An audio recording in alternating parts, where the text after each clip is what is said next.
irmão, muito obrigado. Boa noite para todo mundo. Tem 3 cadeiras aqui, eu não sei se vai ficar muito quente para vocês e por isso não queiram chegar tão perto do fogo, né? Estão todos me ouvindo bem? Nós estamos dando continuidade para o nosso grupo aqui e para uma quantidade muito maior de pessoas, inclusive aqui mesmo da nossa cidade, em Brasília, que me disseram tanto ontem quanto hoje que iriam assistir pela VemVTV porque nós estamos transmitindo ao vivo para as pessoas em casa. E razões diversas, e também para muitas pessoas de muitos outros grupos do Caminho da Graça que também estão participando conosco, ou a audiência em geral de pessoas conectadas com a gente agora. Uma boa noite, portanto, a todo mundo e que o Senhor Jesus nos abençoe. Eu estou muito gripado desde domingo. Eu fui lá para a reunião no La Salle, assim, com um potencial de desistência extraordinário, assim, no corpo, nas juntas. Ontem eu amanheci muito ruim, hoje estava um pouquinho pior, hoje inclusive, mas a gente tem feito os programas ao vivo, um monte de coisas, de modo que nada tem parado, ao mesmo tempo em que a minha garganta está um pouco ardida. De modo que se vocês tiverem alguma dificuldade para me ouvir, tem esse banco aqui bem perto, vocês podem fazer as aproximações que desejem, desde que não se lancem ao fogo, por favor, né? Na semana passada, nós ouvimos uma quantidade grande de histórias no início. Eu contei para vocês como era no princípio, no Novo Testamento, como o fluxo era de profunda pessoalidade, era de casa em casa, era vínculo humano que ia acontecendo e assim as coisas iam se estabelecendo. Paulo não era um padrão de comunicação do Evangelho. Ele era uma figura, um ponto fora da curva. Onde ele estava, coisas eram suscitadas, multidões se juntavam para ouvir por uma razão ou por outra. Mas o dia a dia dos discípulos era feito de encontros humanos, de vínculos, de amizades, de simpatia, de relacionamento, de proximidades, de parentelas. Era assim que a palavra ia crescendo, ou nos encontros casuais da vida, onde o Evangelho ia sendo disseminado. Nós vimos também que esse processo de relacionalidade, durante séculos, prevaleceu. Prevaleceu tanto que acabou se institucionalizando. Aí vocês todos lembram do padre ou do pároco que visitava a casa das pessoas, tanto quanto lembram do pastor que visitava a casa das pessoas. Isso já é um processo bem institucionalizado, porque a bênção seria, parece que, mais completa se algum colarinho clerical chegasse, ou se alguém com alguma titularidade pastoral ou sacerdotal fosse até ali aquela casa, imantava com bênçãos espirituais e com um determinado status de valorização da família. Já tinha entrado o bobajol no meio da história. Aí depois nós vimos que eu mesmo, na minha infância, assisti aquele fluxo significativo de visitadores que muitas comunidades e igrejas sérias, 60, 50, 40 anos atrás, praticavam. Praticamente as pessoas, por razões nem sempre completamente legítimas, porque havia algumas denominações que cobravam a presença das pessoas. Se o indivíduo faltasse 2, 3 reuniões, ele recebia uma visita meio de fiscalização. Então, nesse sentido, era uma coisa perversa. Mas não sendo por essa razão, também as ausências em gente boa provocavam aquele desejo, ou naquilo que se chamava de junta diaconal, ou grupo de visitadores, ou seja lá o que fosse, aquela percepção da ausência de alguém na comunidade geralmente gerava um movimento. Olha, será que dá para você dar uma chegadinha lá, saber se ela está bem, como é que estão as coisas? E as pessoas se sentiam todas muito bem, tanto quem ia quanto quem recebia. Até que houve uma mudança dramática desse paradigma, com as igrejas que eu disse que eram bocas de peixes amazônicos, igrejas Jaú, igrejas assim gulosas, quase só boca, aquela porta aberta, e aonde o fluxo inteiro foi invertido. Não é mais agora o movimento da solidariedade, é o movimento da necessidade industrializada. E bobo é quem perde tempo de procurar encontros humanos, 1 a 1, 2 a 2, casa a casa, família a família.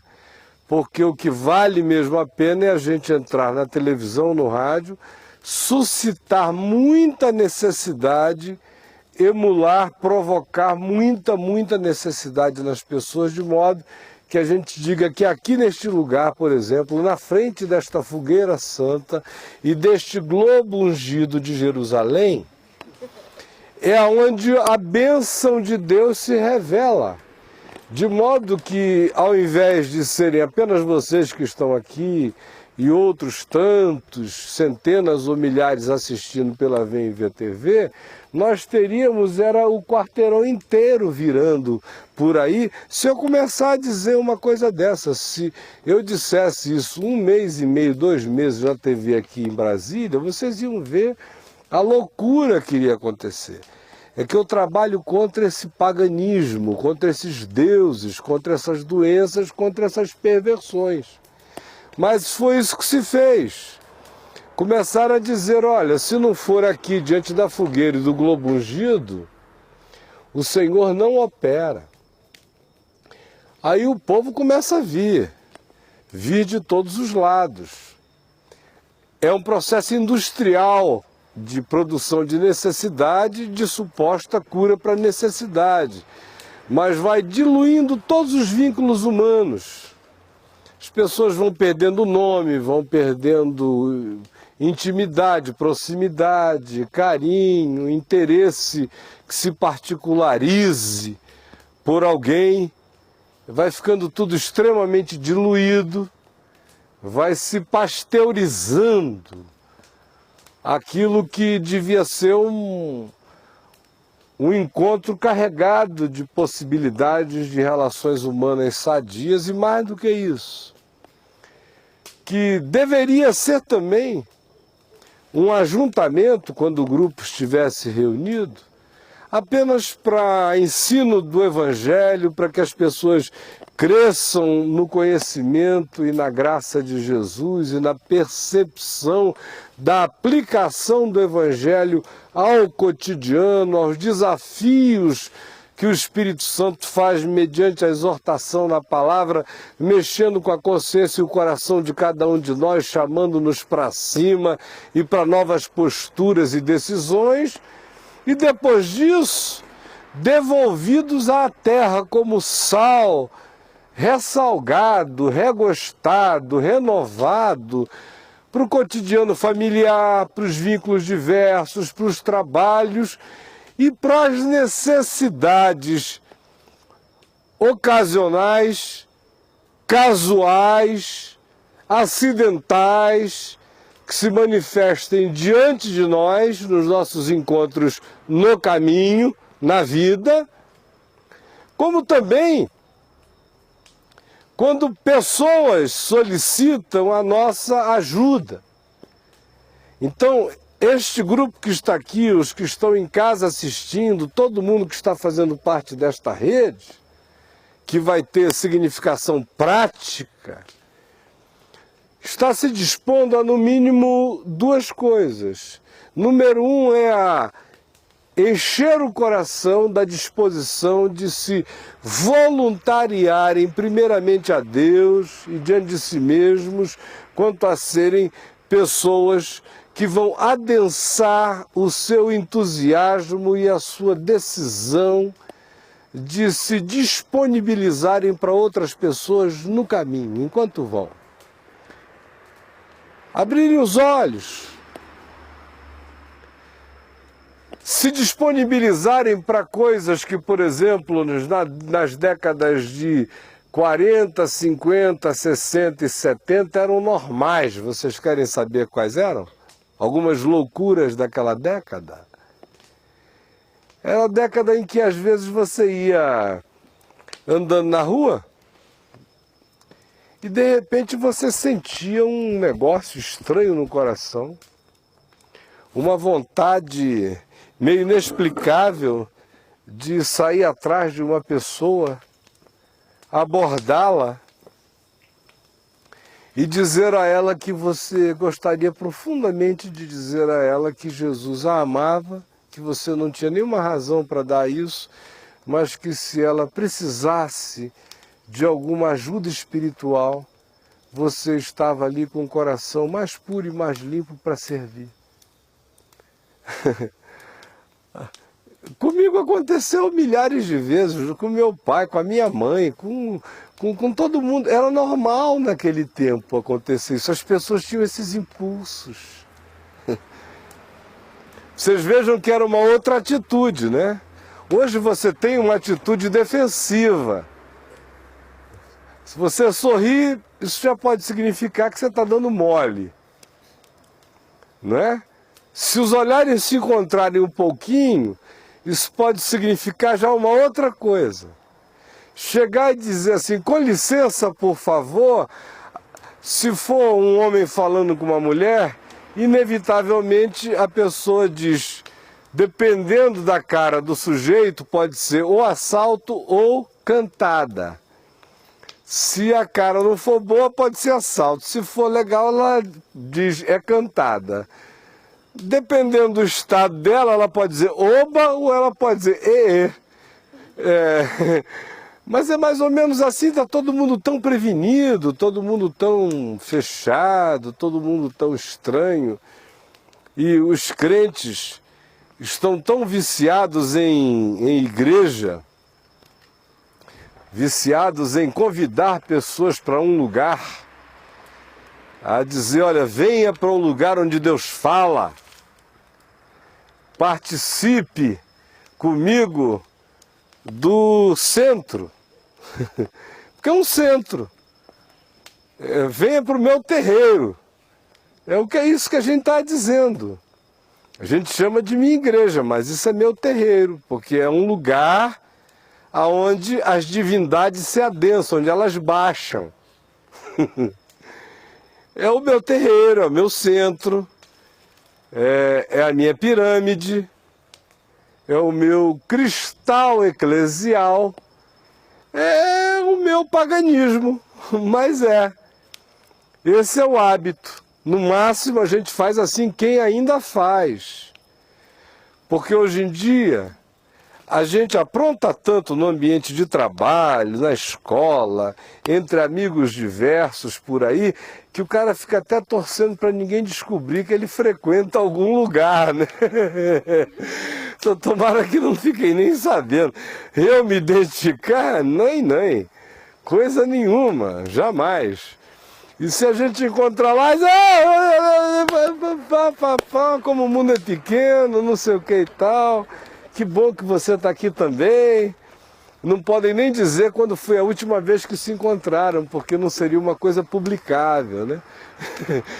Mas é assim que anda muitas vezes hoje em dia.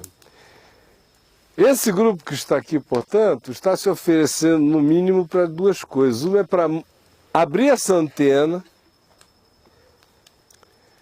começar a olhar em volta, a começar a aceitar o espírito de Atos 8, que é aquele que diz que Filipe viu um anjo do Senhor se manifestou a Filipe, dizendo: desce do caminho que vai de Jerusalém até Gaza, ao sul, que é uma descida. Este se acha deserto. Filipe se levantou e foi. Não havia nenhum objetivo justificável. Olha, vai que está cheio de gente.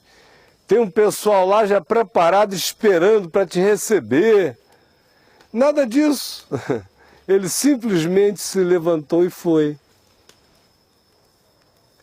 Aí quando ele está nesse caminho, que é um chão de intuição, é um chão de uma certa loucura de olhos abertos, de uma loucura guiada, ele vê uma carruagem passando. E nela ele percebe que há um homem lendo a escritura, e ele devia estar lendo assim, em voz alta, porque Filipe percebe que o que o homem lê tem a ver com algo que lhe é familiar, do profeta Isaías. E vai correndo ao lado do homem, ao lado da carruagem, emparelha, e pergunta: compreendes o que vens lendo? Aí o homem lhe responde: mas como é que eu vou poder compreender se não houver quem me explique?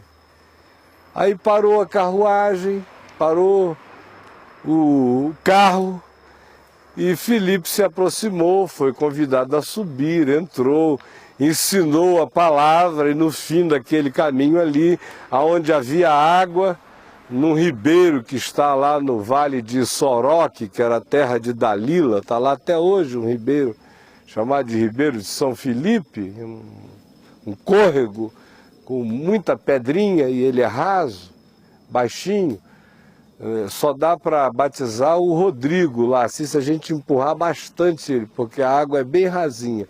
Eles entraram ali naquele córregozinho e batizaram o eunuco. Entraram o Filipe e o eunuco, e Filipe batizou o eunuco, que seguiu a sua viagem, e Filipe foi arrebatado e veio a achar-se em Azote ou Asdod, cidade antiga dos filisteus, a cerca de quase 40 quilômetros de distância do lugar onde ele estava e tinha acabado de batizar ao eunuco.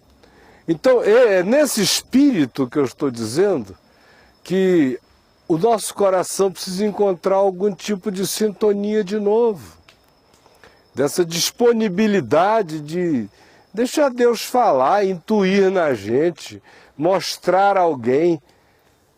Olha, naquele tempo as pessoas eram infinitamente menos tristes, depressivas e panicadas do que hoje.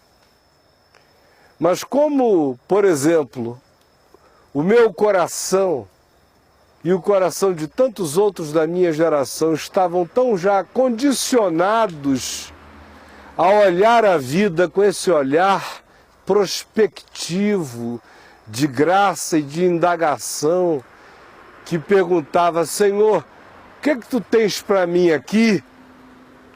Que é uma coisa que eu pergunto a vocês.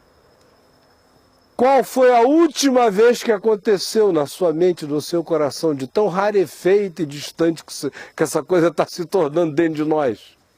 Mas naquele tempo era normal, em cada lugar era assim: o que é que tu tens para mim aqui? Era um olhar aberto. Ora,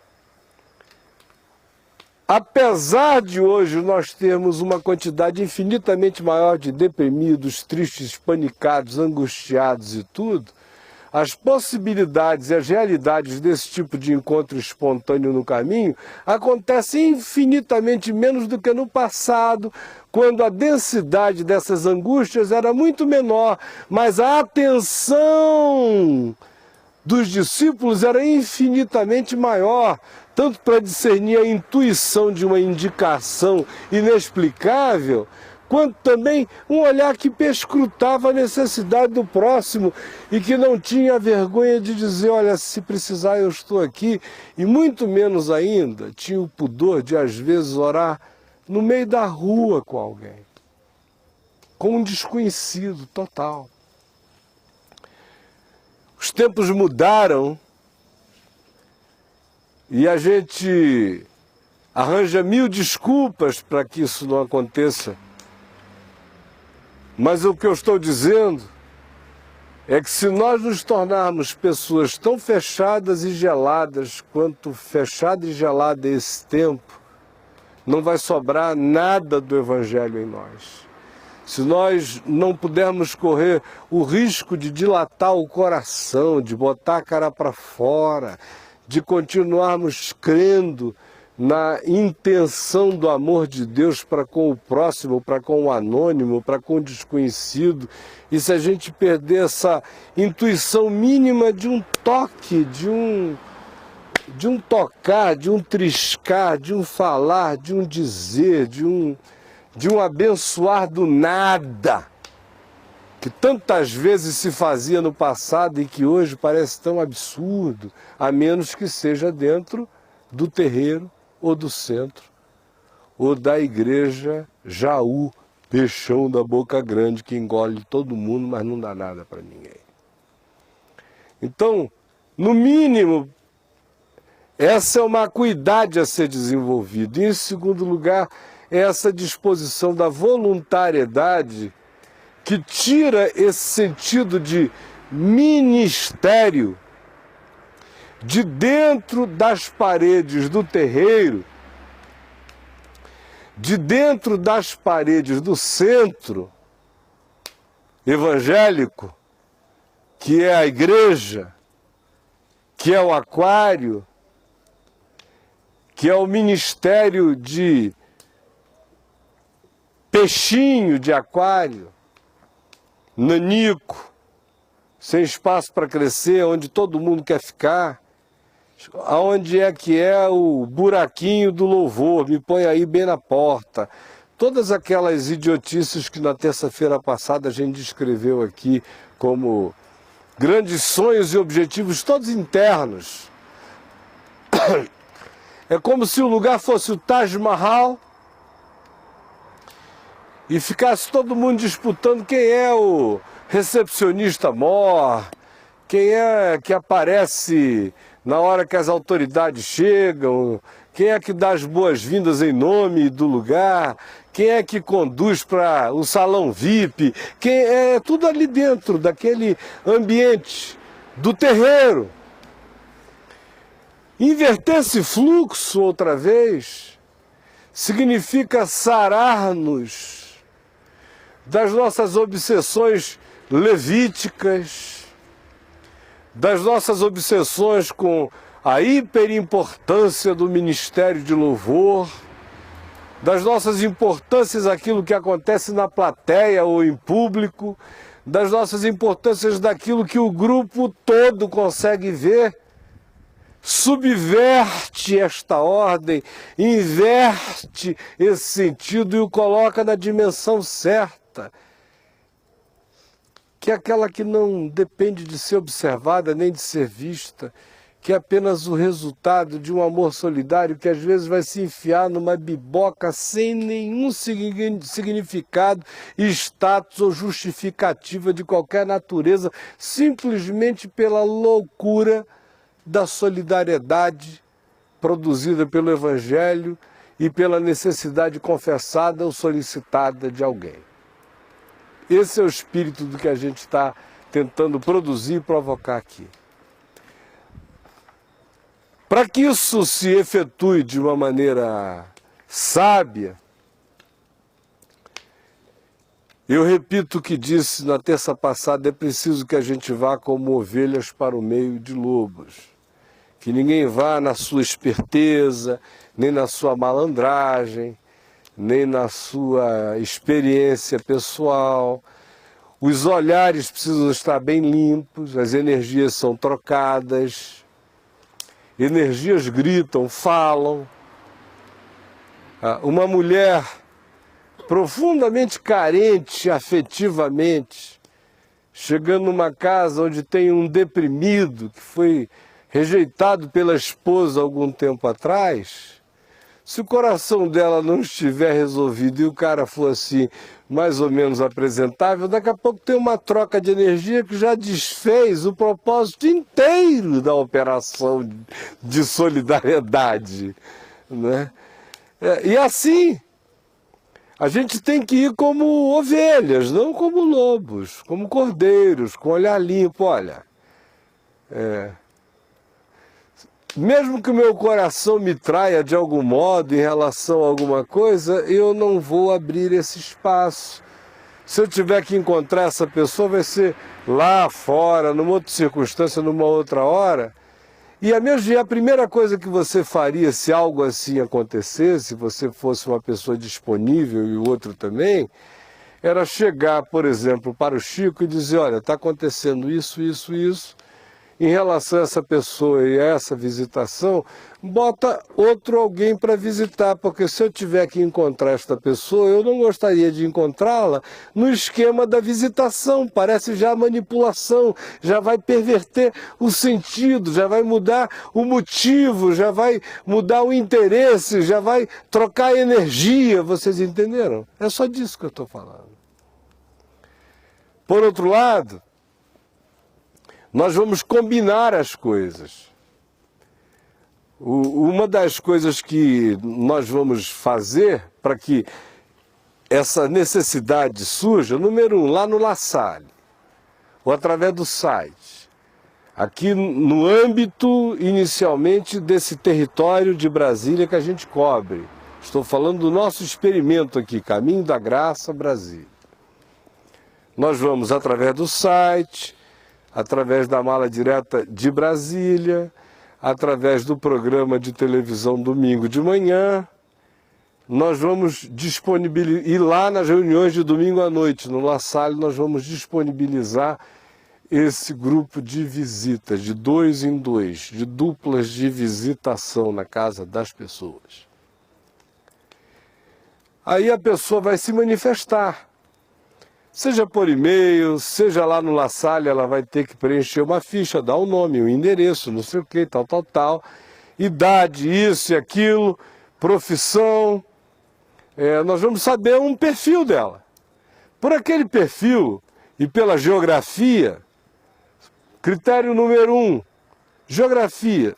Se tem uma dupla de visitadores bem próxima, por que a gente vai pedir para alguém do outro extremo da cidade ir lá? Segundo critério, mais ou menos faixa etária. Terceiro critério, é a perspectiva de algum tipo de encontro de natureza social e psicológica que você possa perceber já antecipadamente nesse perfil, significando dizer que você não vai mandar uma dupla de meninos para visitarem pessoas para além da meia-idade, com a cabeça já cheia de outras coisas, você vai buscar equivalências, bom senso, propriedade, em cada uma das coisas que vier a fazer. Se você tem a demanda de uma pessoa que telefona por causa do programa de televisão, manifestando uma angústia enorme, diz, olha, eu estou com 38 anos de idade, meu marido me abandonou, me deixou, me largou, eu estou aqui quebrada, arrebentada. Você não vai mandar um garotão de 35 lá, sarado, gostoso e solteiro, e achar que o que não vai rolar não pode ser o ministério de uma outra consolação, não é? Mas que não vai produzir o fruto de vida que se espera, que pode gerar uma outra coisa, mas não aquele fruto que se quer. Então quem é que se vai mandar lá? Nós vamos mandar gente com propriedade, ou vai um casal, que vai poder conversar, ou vai uma dupla de mulheres para se identificarem. Ou seja, esta é uma conversa moralista? Não!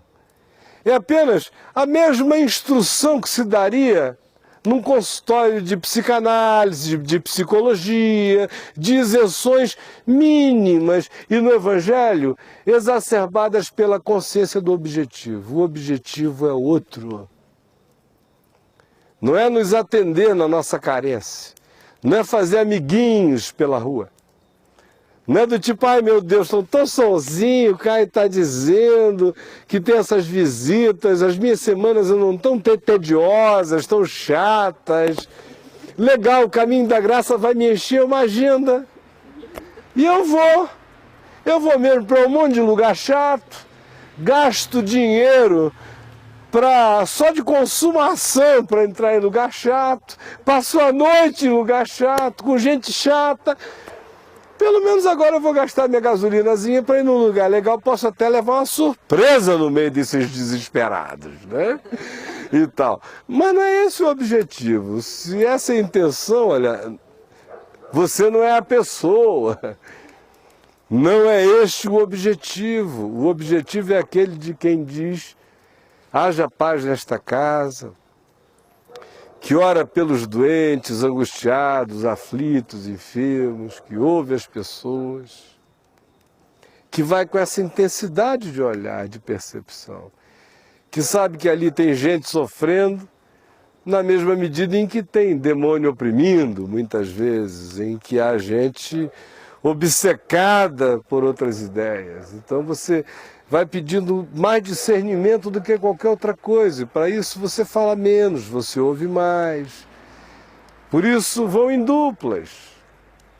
Há uns mais experientes numa área, outros mais experientes numa outra. Uns são mais verbosos no dizer, no falar, no explicar. Outros são mais observadores, mais intuitivos, mais capazes de dar um toque, dizer, olha, num determinado momento, introduzir um determinado assunto que pode abrir uma percepção. Enfim, todos esses elementos serão devidamente buscados e casados, como também serão trocados, com toda sinceridade. Pode ser que alguém chegue e diga, olha, eu não preciso ir com fulano, nem com fulana. Ele já tem muita palavra para falar, é muito experiente, é isso e aquilo. E aí fica uma overdose de potencial de comunicação. Eu prefiro que vocês me coloquem com uma outra pessoa, mais tímida, menos verbal, eu já sou verbal demais. E vamos trocar, vamos intensificar a comunicação, ninguém é obrigado a ficar junto, nós queremos ir criando ajustes, afinamentos. É óbvio que se você é casado ou casada, você não vai dizer, né?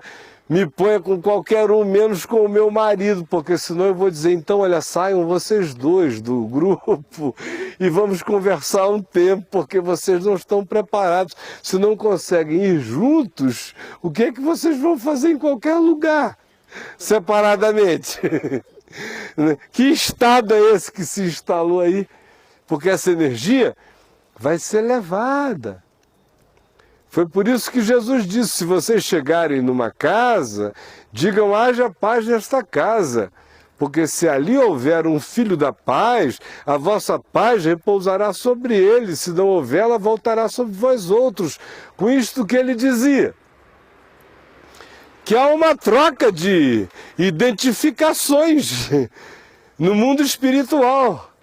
Você chega...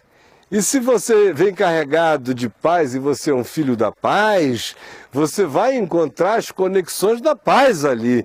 Agora, venha carregado de outra coisa, ainda que você diga paz seja nesta casa, você vai se conectar não pela palavra verbal que você declarou, mas pela energia espiritual e psíquica que você emitiu.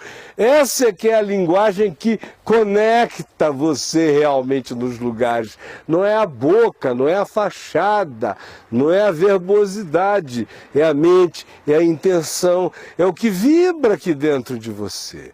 É isso que é a linguagem, é isso que fala, mais do que tudo. De modo que se você não for ovelha,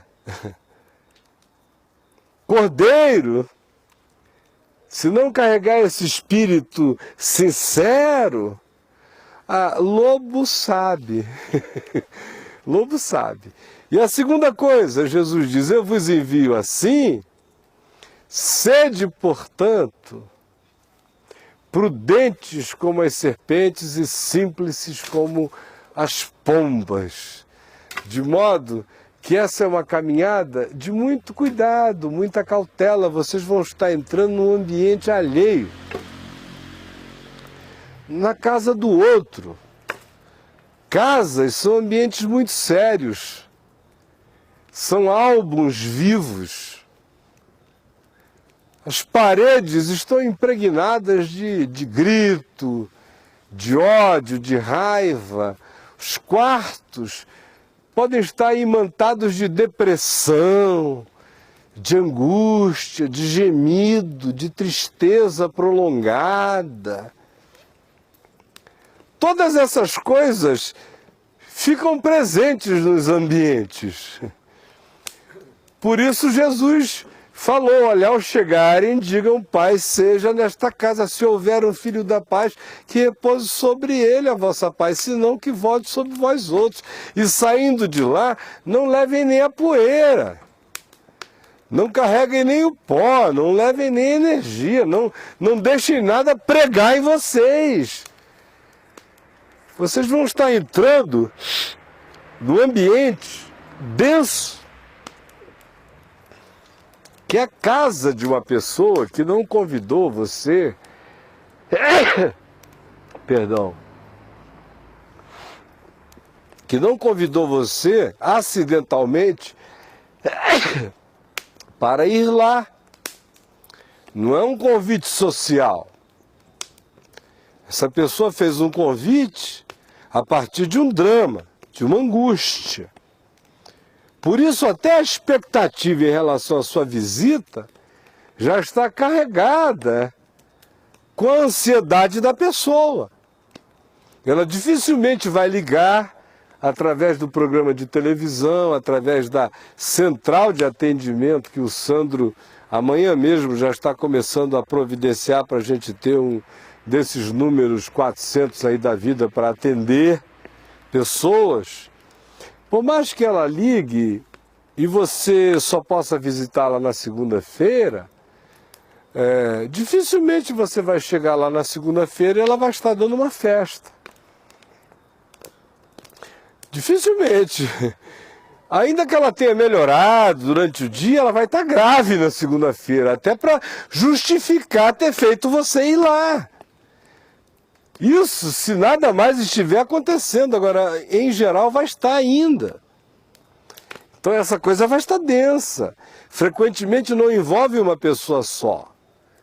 Se tem a ver com um ambiente familiar, não é raro que isso seja contagioso, que gere mecanismos de codependência nas pessoas, que influencie pai, mãe, que altere o humor da casa, que gere raiva em alguns irmãos, ou piedade excessiva para com a pessoa, que vai ficando cada vez mais coitadinha ou mais vitimada, ou então é o oposto, a família se cansou demais daquele caso e agora rejeita a pessoa, que pela rejeição encontra um motivo para aprofundar ainda mais a sua própria situação de desgraça.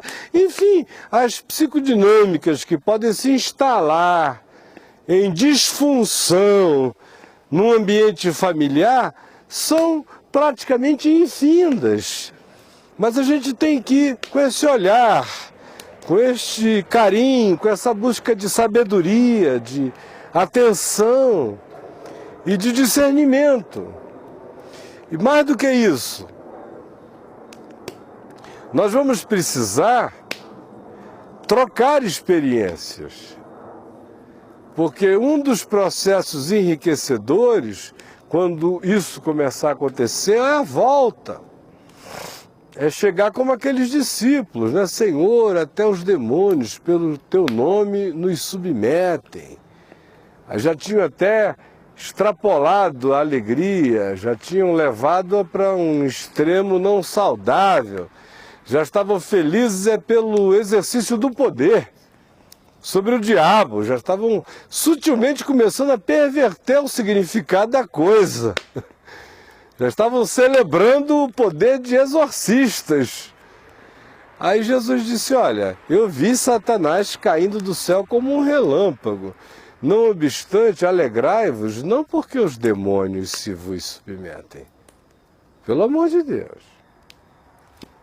Vocês estão pensando que os demônios estão se submetendo porque vocês são os gostosos da parada? Foi porque eu enviei vocês. Eu é que vi Satanás caindo do céu. Ninguém viu, você viu? Eu vi. Eu enviei. Eu disse que era para expulsar o demônio. Se eu disse vá e expulse, eu dei uma autoridade a você. Então, esqueça os demônios submeterem-se a vocês. Esqueçam isto.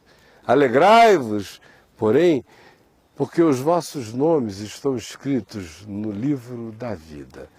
Então, manter a motivação correta o tempo todo.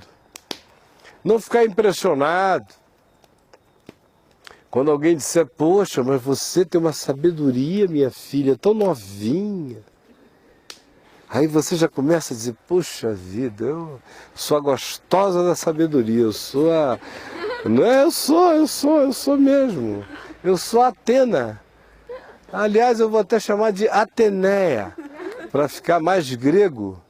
Mas sou eu mesmo, eu sou a Sofia encarnada. Aleluia, glória a Deus, o dom da sabedoria. Aí já vai, ficando assim, burra, pela pouco discernimento de um desesperado que elegeu você ao Nobel da Sabedoria e você acreditou. E o temor do Senhor é o princípio da sabedoria, que desmonta essa bobagem na hora, quando está presente em nós. Então, tome cuidado, porque a gente pode ficar rapidamente mudado. Eles foram de 2 em 2 e voltaram alterados. Sim, semi-histéricos. Senhor! Dar essa notícia para Jesus, os caras não se enxergam mesmo, é impressionante. É uma coisa impressionante.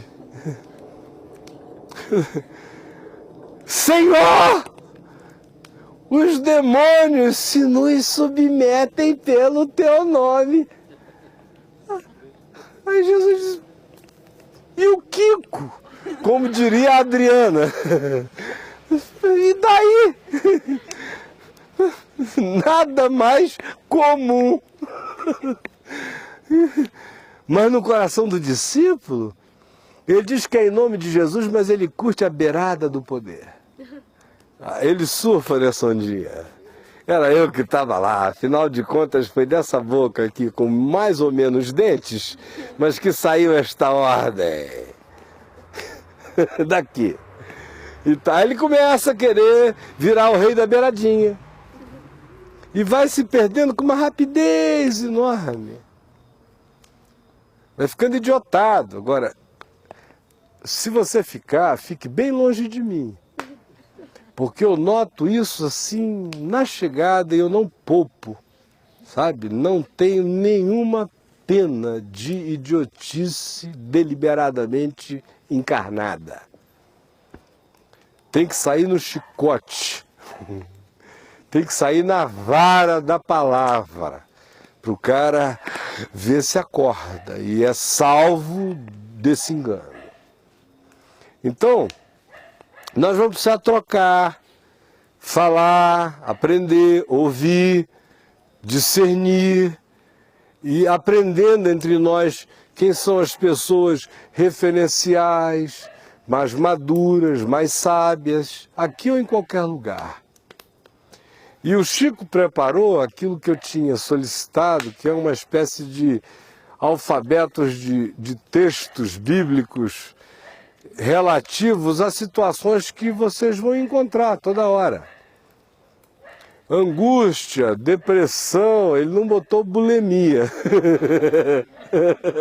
porque não tem texto para bulimia, nem anorexia. Enchemos do espírito. Então, mas é uma lista de coisas comuns que a gente encontra no caminho para você ir lendo, leia o Novo Testamento várias vezes, creia em tudo que está ali. Não acredite nos modos evangélicos, acredite no modo do Evangelho. Entendeu? É simples assim. Se Jesus fazia, eu faço. Se Jesus não fazia, eu não faço. Ele é o meu mestre, eu não tenho nada a acrescentar, muito menos a tirar. Eu chego com a autoridade dele, é no poder dele que eu me apresento, é no espírito dele que eu ando. E todas as coisas são tratadas daquele jeito, daquele modo, com aquela simplicidade, com aquele carinho, com aquela misericórdia e com aquela intenção de verdade. Se isso acontece, meus queridos amigos, naturalmente nós vamos crescendo e com muita rapidez. Há um texto de Paulo escrevendo a Timóteo naquelas recomendações aos diáconos, que ele diz o seguinte, que aquele que almeja estas coisas, excelente coisas almeja. Quem almeja o serviço, diaconia é serviço, ser diácono é servo, é ser garçom. Quem quer esse trabalho de garçom do pão da vida, quem quer esse trabalho de garçom do vinho da alegria, quem quer ser garçom dessas mesas da agonia, com o pão da vida e o vinho da alegria de Deus, excelente obra almeja. E Paulo diz, este mesmo vai experimentar em si, no exercício dessa prática, extrema intrepidez e ousadia. Paulo diz que quem ambiciona isso, pratica isso nesse espírito, cresce em intrepidez e em ousadia na fé. Surge algo novo, porque é do meu comprometimento com o testemunho, com a palavra que eu prego, que também se alimenta a minha própria fé.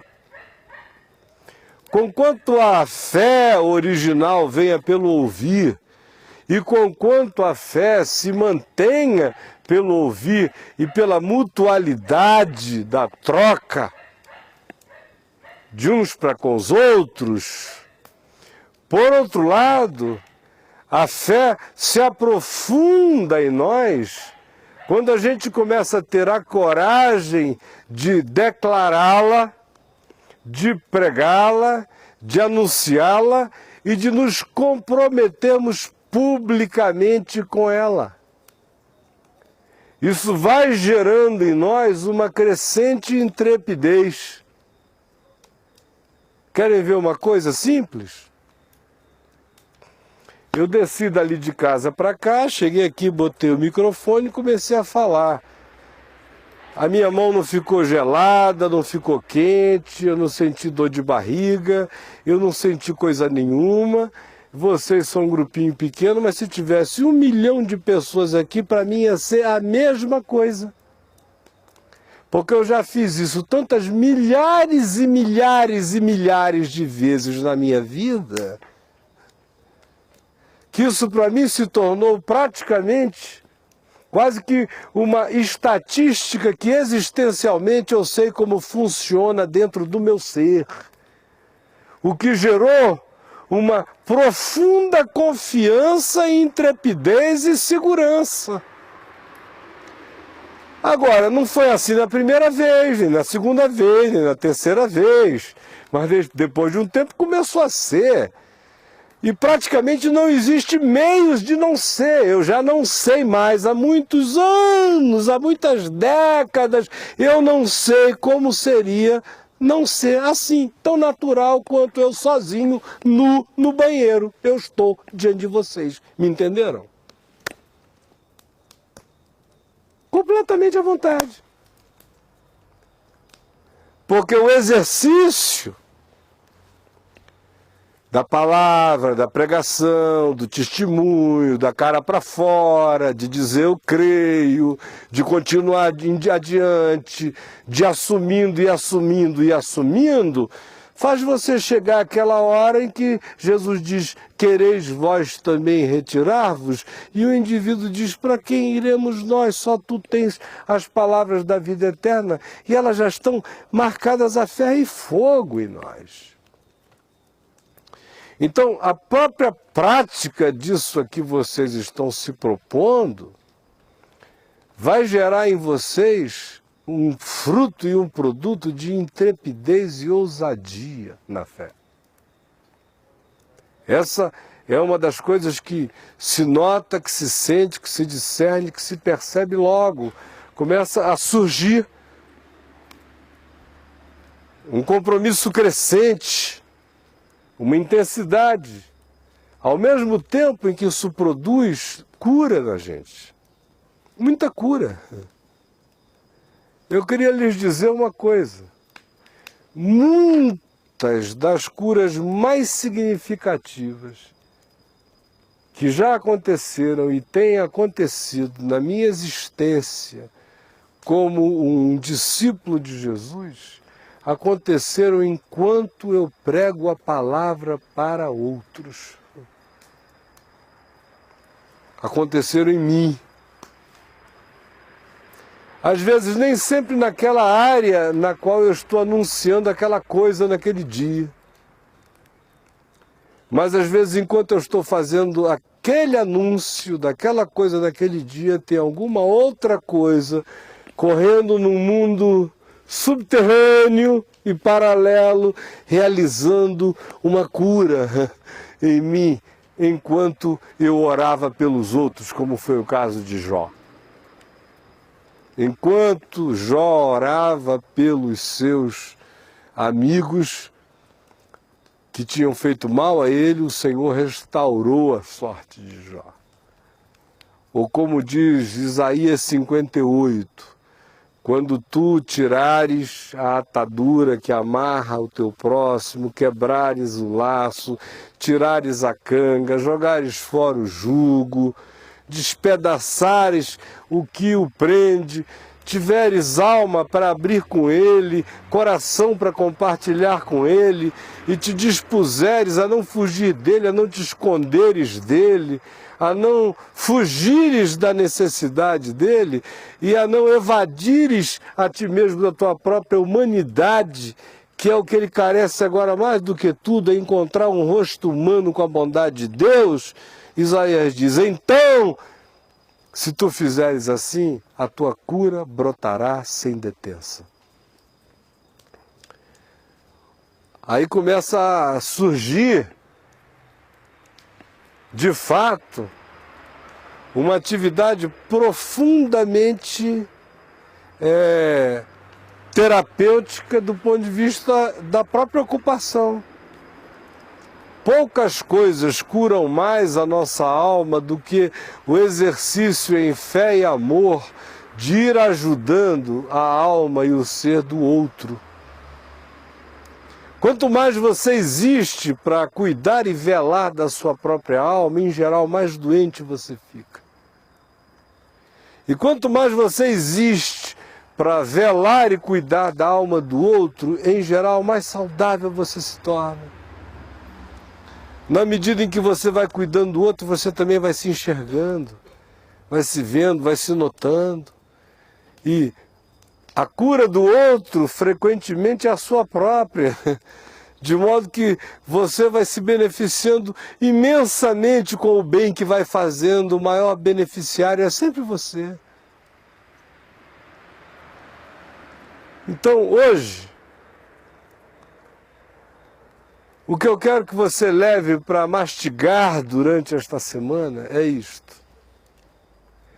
É saber que nós não estamos tentando criar um grupinho para encher linguiça, vocês entenderam? Se vocês estão atendendo esse convite, esse é um convite sério.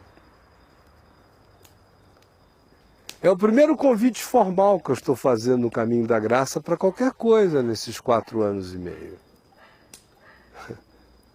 É o primeiro formal. Eu estou convidando vocês para fazerem parte da mudança de uma quebra de paradigmas. Estou convidando vocês a um retorno à primitividade das coisas, à simplicidade delas, à humanidade delas. Eu estou convidando cada um aqui a assumir o seu dom no caminho. Eu estou convidando cada um aqui a entrar em casas, a chegar perto de faces, a ver rugas, a sentir cheiros, a desenvolver empatia, a se importar, a não ter medo, a orar, a não fugir diante da necessidade de um enfrentamento, de um anúncio da palavra de autoridade em nome de Jesus. Também eu estou convidando para o exercício daquela sensatez que cala às vezes e diz: hoje não é o dia para nada. Só ouve, se aquieta, abraça, Deus o abençoe, volta para avaliar, para conversar com alguém, para discernir o que houve. Mas eu estou convidando você para fazer parte da semente de algo extremamente sério, tanto aqui, como aqueles de Brasília que estão em casa, muitos assistindo ali, como milhares espalhados em tantos lugares, dispondo-se a fazer a mesma coisa nos seus ambientes. Então, hoje, nós vamos ruminar o significado da seriedade desse chamado. No texto de Mateus, no capítulo 10 e também no 11, isso acontece quando Jesus chamou os 12 apóstolos e lhes deu esta missão. No texto de Lucas, no capítulo 10, ele já os havia chamado. Mas renova esta mesma missão com as mesmas palavras: eis que eu vos envio como ovelhas para o meio de lobos. De qualquer modo, essa não é uma coisa corriqueira no Evangelho. Jesus não vivia fazendo campanha. Ele faz coisas significativas. Se não é a sua onda, se não é o seu chamado, se não é a sua hora, se você olha para si e diz: não, é precoce para mim, não se ofereça. Pelo amor de Deus, por favor, não se ofereça. Eu prefiro, ao invés de 70, ter 7, mas 7 totalmente conscientes dessa decisão, e desse significado, e dessa seriedade, do que o oposto. A minha vida inteira eu vi pequenas sementes crescerem para se transformarem em coisas grandes e saudáveis. Essa é a ordem da natureza, esta é a ordem do Evangelho. Se as primícias forem boas, a massa toda será boa. Se as primícias não forem boas, a massa não será boa. Então, se você está aqui participando como primícias desse trabalho, e os outros que não vieram, mas estão em casa engajados do mesmo modo, Fique sabendo disso. Aqui é um convite para você não entrar no oba-oba dessa história. Pelo amor de Deus. Você pode procurar o Chico e dizer, olha, me inclui fora dessa. É mais honesto, é melhor. É mais saudável. Agora, se pegar no arado, pegue sabendo o que você está fazendo, não olhe para trás e vamos prosseguir. Na terça-feira que vem, nós vamos estar de volta aqui. Na terça-feira que vem eu espero que ninguém dos que estão aqui faltem, ninguém dos outros, não sei quantos que já se inscreveram com o Chico e a Cacau também, deixem de vir, porque será a nossa reunião final dessa primeira fase. Aí nós vamos ter reuniões práticas, que não serão transmitidas pela VMV-TV, que serão reuniões provavelmente na casa do Chico, lá na Casa do Caminho, no Lago Sul, já para começarmos a organizar os grupos. Já estaremos com o processo de telefones deflagrados. Nós vamos divulgar no programa de domingo de manhã, na VMV-TV, no site, por e-mail, no boca a boca, e também nós vamos comprar spots de 30 segundos a 1 minuto na televisão aqui em Brasília e vamos colocar a divulgação da identidade. Eu vou aparecer ali falando, todo mundo conhece a minha cara, sabe do que se trata. Então, se você estiver precisando de uma ajuda agora, uma visita ou uma oração, telefone aqui. Os números vão começar a pipocar lá e vocês vão ver o resultado. Para o bem do coração de cada um. De graça recebestes, de graça dai.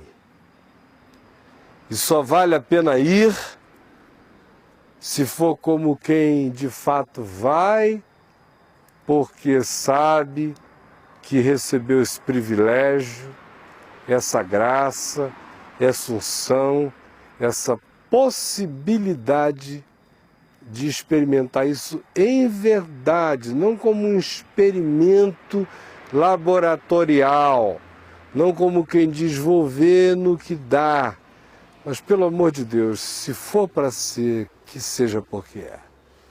Esse é o meu pedido e terça-feira que vem a gente está de volta, tá bom? Lembrem a todos os demais, Chico, vamos intensificar a nossa comunicação. E o Sandro vai estar preparando esse outro lado desse aparato técnico. Pessoal que está assistindo pela VMV-TV, das estações, cada estação vai ter que encontrar sua própria equação, sua própria hora, sua própria fórmula, seu próprio modo de fazer. Cada uma tem seu tamanho, cada uma tem gente com seus próprios dons. Esse é um trabalho tátil, é um trabalho artesanal.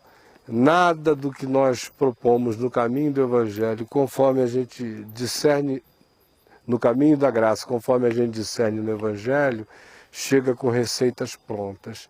Há princípios estabelecidos, mas o modus operandi, cada grupo, em cada geração, em cada lugar, em cada hora, em cada circunstância, vai tendo que fazer seu próprio ajuste, sua própria adaptação.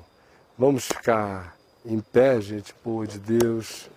Vamos orar, lembrando que amanhã nós temos, para quem quiser vir, para quem puder vir, não existe nenhuma obrigação de vir, em nada no caminho da graça. Se você puder vir, quiser vir, aqui adiante amanhã, na tenda do caminho, aqui na frente de casa, naquele 13, conjunto 2, casa 5, às 20 horas nós vamos ter a sequência do discipulado número 9, não é amanhã? É o 9º? Eu acho que é. Então eu espero que quem está acompanhando e possa estar, esteja lá também. Quem não puder vir, não perca, porque a VMV-TV, assim como está transmitindo ao vivo este nosso encontro, estará transmitindo ao vivo amanhã o encontro aqui da tenda do caminho. Tá bom? Vamos orar? Anderson, meu irmão, dá uma chegada até aqui. Chico, também.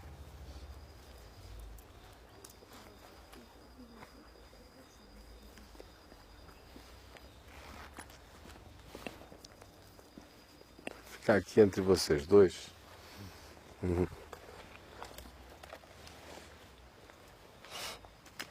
Você podia orar, Chico, querido? Amém. Pai, nós bendizemos a Ti e agradecemos primeiro, Pai, pela dádiva da Tua graça em nós, Amém. do favor do Teu amor por nós, da Tua misericórdia que nos sustenta, Pai. Amém.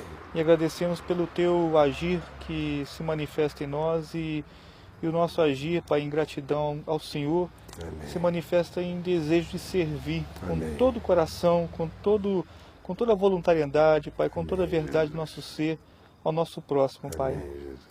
É assim que a gente quer ser e é assim que a gente pede ao Senhor que sejamos, Pai. Amém, Que o Senhor Jesus. possa agir em nós e nos fazer ser assim. Porque é assim que nós cremos que é o Teu caminho por Amém. todos nós, Pai. E nós te rogamos assim em nome de Jesus. Em nome de Jesus. Amém. Amém, Senhor. Amém. Amém. Anderson, você está muito animado com a possibilidade do que nós estamos propondo? Sim, bastante. Muito. Uhum. Você pretende se envolver até o talo? É o topo. Até o topo? Você não gostaria de presidir esse ministério aqui, esse trabalho do Caminho da Graça em Brasília? Que pudesse ser útil. Não, eu estou falando certeza. com sinceridade. Tem gente para te ajudar. O Habib, o Gilmar, podem te ajudar. O Chico vai ser um organizador por trás, né? Um distribuidor de tarefas. O Jack, que está já até o talo. O Fonseca, né? O William, e mais o grupo inteiro, muita gente. Mas eu estou tentando ser sincero com um sentimento, com uma intuição. Eu já tinha até consultado o Habib numa reunião aqui em casa, né? E o Gilmar outro dia eu consultei. Mas eu estou sendo sincero com este momento, que não é de hoje. Na semana passada eu pedi para você, inclusive, orar. E hoje eu pedi para você vir aqui, não para orar, mas para o Chico orar, porque eu queria perguntar a você se é espontâneo em você aceitar presidir esse trabalho que nós vamos estar fazendo, de condução às pessoas, às casas, ao pastoreio. A última vez que eu ouvi uma palavra parecida com essa foi assim, diante do altar, é de sua livre, espontânea vontade de aceitar essa mulher. E eu espero que não acabe em divórcio. Viu? Se você preferir não se casar, a gente namora. A gente fica. Namoro prolongado. Namoro prolongado. Mas eu estou falando sério. Sim, também. Certo. Então, Chico e você podem sentar já com o Jack, com o Habib, com o Gilmar, preparar, dividir as coisas, com o Fonseca, arrumar tudo, o grupo vai crescer e vocês vão ter que andar com essa bola. Né? E eu vou estar disponível para você, para o Habib, para o Chico, para o Jack, para o Fonseca, para o William, para o Gilmar querido, e vocês vão se disponibilizar para os demais. Amém. E você conduz. Tá bom, meu irmão? Ok. Deus te abençoe. Gente, paz, Deus abençoe a todos. Até amanhã, com a graça de Deus. Obrigado, gente amada.